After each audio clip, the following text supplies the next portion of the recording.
আলেকজান্দ্রিয়ার নির্মাণ। বাতিঘরটি নির্মিত হয় খ্রিস্টপূর্ব ৩য় শতকে।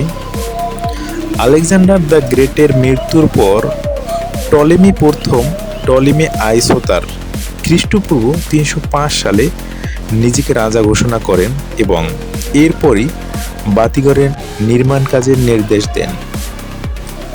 এই নির্মাণ কাজ সম্পন্ন হয় তার পুত্র পটলেমি দ্বিতীয় ফিলাডেলফিয়ার শাসনামলে এবং এতে মোট ১২ বছর সময় লেগেছিল।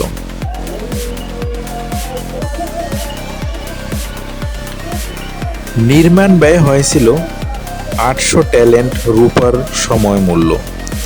বাতিঘরের শীর্ষ একটি চুল্লির মধ্যে আলো তৈরি করা হতো। বলা হয় টাওয়ারটি মূলত চুনাপাথর ও গ্রানাইটের বিশাল কঠিন খণ্ড দিয়ে নির্মিত হয়েছিল। গ্রিক ভূগোলবিদ স্ট্রাবো, যিনি খ্রিস্টপূর্ব প্রথম শতকের শেষের দিকে আলেকজান্দ্রিয়া ভ্রমণ করেন,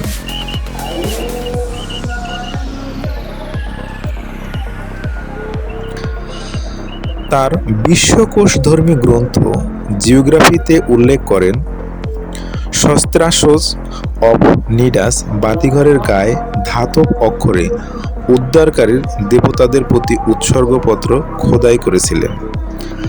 আবার খ্রিস্টপূর্ব প্রথম শতকে লেখা প্লিন দ্য এল্ডার ন্যাচারাল হিস্টরিতে দাবি করেন, সস্ত্রাস্তই ছিল এই স্থপতি।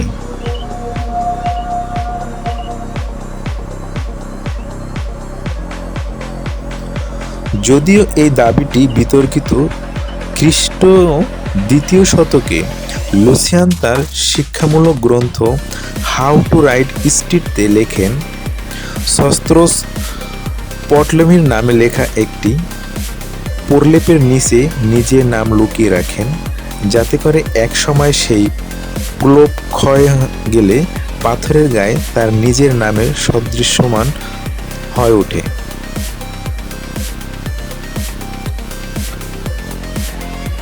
বাতিঘর নির্মাণে ব্যবহৃত বালুকা পাথর ও চুনাপাথর খণ্ডসমূহ বৈজ্ঞানিকভাবে বিশ্লেষণ করা হয়েছে, যাতে জানা যায় এই পাথরগুলো এসেছে আলেকজান্দ্রিয়ার পূর্বে অবস্থিত মরুভূমির ওয়াদি হাম্মামাত খনি অঞ্চল থেকে।